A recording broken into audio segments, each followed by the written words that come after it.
ধূমপান স্বাস্থ্যের পক্ষে ক্ষতিকারক, মদ্যপান স্বাস্থ্যের পক্ষে ক্ষতিকারক। নমস্কার, আমি Anirban. Welcome to my channel AG story presence.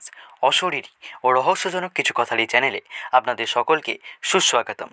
আজকের গল্প কর্তাবাবুর পেতনি দেখা। লেখকের নাম খগেন্দ্রনাথ মিত্র। আজকের এই গল্পটি সম্পূর্ণভাবে একটি কাল্পনিক চরিত্রের ওপর গল্প। তবে বেশি বিলম্ব না করে এই গল্পটি শুরু করা যাক। কর্তাবাবুর অনেক সম্পত্তি, বয়সও অনেক, পাড়ার লোকে খাতিরও করে খুব। বাড়িতে চাকর বাকর ঝিরাধুনিও কম নয়।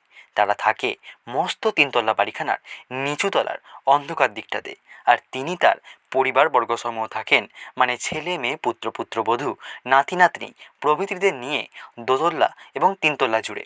সব কালেরই পয়সাওয়ালাদের নাতি নাতনিরা হয় এক একটা খুদে নবাবজাদা ও নবাবজাদি বই কি। তবে তাদের মধ্যে কেউ কেউ শখ করে গরিবি চালও চালে। যেমন কর্তাবাবুর নাতি তরু, নাতনি অরু। ওরা দুজনে খুড়তুতো দুই ভাই বোন। ওদের অনেক বন্ধু বান্ধবী। তারা কেউ পয়সাওয়ালা, কেউ আধা পয়সাওয়ালা, কেউ আধা গরিব, বা কেউ পুরোই গরিব। তরু অরুদের বাড়িতে তিনখানা মোটর, চারখানা স্কুটার ও তিনখানা বাইসাইকেল। তবু ওরা তাতে চড়ে না। চড়ে কেবলই ট্রামে, বাসে, ট্যাক্সিতে, রিকশায়। দরকার হলে হাঁটতেও পিছুপা হয় না। ওরা সবে কলেজে ঢুকেছে, সুতরাং পোশাক আশাক চুলঝুল পিজে স্কুলের খোকাকুকুদের মতন হতে পারে না। তা কি বিশেষ করে কোনো বলার দরকার? যাকে তাই কখনো কখনো দুই ভাই বোন পাশাপাশি দাঁড়িয়ে থাকলে পিছন থেকে অরুকে মনে হয় তরু, তরুকে মনে হয় অরু। সকলেরই একটা না একটায় বেশি টান থাকে। ওদের শখ সিনেমা দেখার, বিশেষ করে হিন্দি সিনেমায়। সিনেমার হিন্দি টপ্পা গানে। এতে দোষের কি থাকতে পারে? দোষের হলে ভারত জুড়ে এমন সব নানাবিধি কাণ্ডই তো হতো না। গান মানেই হিন্দি টপ্পা। আর বুড়ো কর্তাবাবুর হয়েছে আবার খাবারের দিকে টান। বুড়ো হলে আর পয়সা থাকলে এমনটা হয়েই থাকে। রোজ রকম রকম ব্যঞ্জন, দুধ ঘির খাবার তার চাই চাই। তার জন্য একটা আলাদা রাঁধুনি আছে। তার তিন কুলে কেউ নেই। গিন্নিমা 3 বছর আগে গঙ্গার ঘাট থেকে তাকে পড়ে পাওয়া 14 আনার মতন একদিন কুড়িয়ে এনেছিলেন।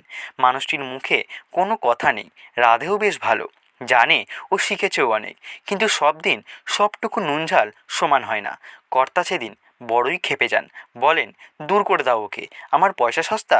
সত্যি তো, পয়সা খরচ করে শখের খাবার যদি না পাওয়া গেল তবে রাগ তো হওয়ারই কথা। বেচারি রাঁধুনি রান্নাঘরের কোণে দাঁড়িয়ে নীরবে কাঁদে। গিন্নিমা কর্তাকে ঠান্ডা করেন। যাকগে, তার চাকরিটি যায় না। এখন কর্তাবাবু বাড়ির মধ্যে দুটি প্রাণীকে বেশি ভালোবাসেন। একটি তার শখের কাবুলি বেড়াল শের খাঁ, আরেকটি তার নাতনি অরু। বেড়ালটা দুবেলা তার খাবার টেবিলের এক কোণে দেখেও না দেখার ভান করে যেন বসে থাকে, এক প্রকার মিটকি মেরে। আর দুটি বেলা তিনি ভালো খাবারের খানিকটা তাকে দেন ও খানিকটা অরুর জন্য রাখেন। বেড়ালটার রুচি থাকলেও রাত্রে অরুর প্রায়ই খাবারে অনিচ্ছা হয়। শুনে কর্তাবাবুর মাথায় তো ভারী চিন্তা। বলেন, ডাক্তার দেখাও, নির্ঘাত ওরও কোনো অসুখ বেঁধেছে। কর্তাবাবু তো সিনেমা দেখেন না, দেখলে চোখে পড়তো সিনেমার মতন তার পাশে রেস্তোরাঁও ফুল। যেখানে যত রেস্তোরাঁ হোটেল আছে সে সব চলে আধা গরিব আর গরিবের পয়সায়। সে পয়সার জোগাড় হয় কোথা থেকে? যাকে আর বড় বড় হোটেল চলে পয়সাওয়ালাদের টাকায়। ওরু পয়সাওয়ালার নাতনি হলেও আগেই বলেছি তার গরিবি চাল। যে গরিবি হঠাতে বহুত তাকলিফ সইতে ও কথা শুনতে হচ্ছে তাকে। তাছাড়া রেস্তোরাঁর চপ কাটলেট কষা মাংসের কাছে বাড়ির তৈরি যে কোনো খানা মনে হয় ভুসিমাল বা গরুর খাদ্য। কর্তাবাবু যে রাতে পেতনি দেখলেন তার আগে রাঁধুনিটা পরপর 3 রাত রান্নায় পরিবেশনে গড়বড় করে দারুণ ধমক খেয়েছিল। বেচারির চাকরিটিও গেল। পরদিন ভোরে কাউকে কিচ্ছুটি না বলে, এমন যেন মাইনেপত্র না নিল না, সেগুলো সব না নিয়েই চলে গেল। সহজে উঠেই আবার দেখলো সবাই সকালে তার খুপড়ির দরজা হাট, কেবল ছোট পুডলিটি পড়ে আছে। কর্তা বললেন, দেখো কিছু সটকেছে কিনা নিয়ে, পুলিশে ডায়েরি করো, ওর ছবি আছে তো? গিন্নিমা বললেন, তোমার যেমন আদিক্ষেতার কথা, যার ঘরদোর আছে বলেই আমরা কেউ জানি না, পুলিশ তারই কিছু করতে পারে না। ওর তো তিনকুলে কেউ নেই, ওর ছবি কি হবে? খবরের কাগজে ছাপাবে? ওই তো পেদনির মতন ছিঁড়ি, কে ওর ছবি তুলে রেখেছে? কর্তা আর কিছু বললেন না। তার 4 দিন পরে সকালের দিকে এক গ্রাম্য কিশোর এসে বলল, মাসি পরশু রেতে কলেরায় মরেছে। মরবার সময় বলেছে তার 3 মাসের মাইনে বাকি, টাকাগুলো দিয়ে দেবেন। তাই দিয়ে তেনার ছেড়াদ্দ শান্তি করতে বলে গেছে। শুনে তো সবাই অবাক। যার তিন কুলে কেউ নেই তার আবার বোন পইল কোথা থেকে? বাড়ির একজন বলল, আরে বোনপো মানে বুনোকুল। যা যা। কর্তাবাবুর কানে কথা উঠতেই তিনি সরকারকে ডেকে জিজ্ঞাসা করলেন, বামিনী কদিনের মাইনে পাবে রে? সরকার বলল, আগে এই মাসে মরেছে। এই মাসে 7 দিনের দিন যদি সত্যিই মরে থাকে, গাঁয়ের লোক ভারী মিছে কথা কয় জানেন তো। তোমার বাড়ি কোথা? গাঁয়ে। তবে আমি ওইসবের জন্য আর গাঁয়ে যাইনি। বটে, ছোনাটাকে 7 দিনের মাইনে চুকিয়ে বিদায় করে দাও। যে আজ্ঞে। কিন্তু ছেলেটা একটা পয়সাও না নিয়ে চলে গেল। শুনে গিন্নিমা বললেন, বিষ নেই, কুলপনা চক্কর। না নিবি তো বয়েই গেল। পরদিন শনিবার। তিনি গেলেন তারকেশ্বরে বঞ্জির বিয়েতে। ফিরবেন পরদিন। রাত্রে কর্তাবাবু খেয়ে দিয়ে শুয়েছেন। একতলা সিঁড়ি দিয়ে উঠেই ডান ধারে তার ঘর, আর সিঁড়ির বাঁ ধারের ঘরে শোয়ে তার 2 নাতনি, অরু ও তরু। গ্রীষ্মকাল। দক্ষিণে বাতাস হু হু করে ঘরগুলোতে ঢুকে উত্তরে জানলাগুলো দিয়ে বেরিয়ে যাচ্ছে। দক্ষিণে বাতাসকে কে না ভালোবাসে, এমনকি কর্তাবাবুও। তাই সিলিং ফ্যান ঘুরতে থাকা সত্ত্বেও তার ঘরের দরজা জানলা খোলা। রাত তখন 12টার কাছাকাছি। সিনেমার নাইট শো থেকে দর্শকেরা বাড়ি পৌঁছচ্ছে আর কি। হঠাৎ কর্তাবাবুর ঘর থেকে রব উঠল, বাঁচাও। কর্তাবাবু বিছানায় উঠে বসে ঘরের অন্ধকার কোণের দিকে তাকিয়ে কাঁদতে কাঁদতে হাত দুখানা ছড়িয়ে দিল। দারুণ ভয়ে সে চিৎকার করছেন, কিন্তু স্বর যেন গলাতেই আটকে যাচ্ছে। কেবলই যেন তার গলা কেউ আঁকড়ে ধরছে। এক প্রকার বলতে গেলে গলা কেউ টিপে ধরছে। কর্তাবাবুর মুখ থেকে সেই সময় শুধুমাত্র গোঙানির আওয়াজ, কেবলই গোঙানির আওয়াজ। সারা ঘর জুড়ে কেবল গোঙানি আর গোঙানি। যেন তার গলার ভেতর থেকে কোনো আওয়াজই উঠে আসছে না। তার গায়ে কেবল কাঁটা দিচ্ছে, কিন্তু সে কোনো কাউকে ডাকতে পারছে না।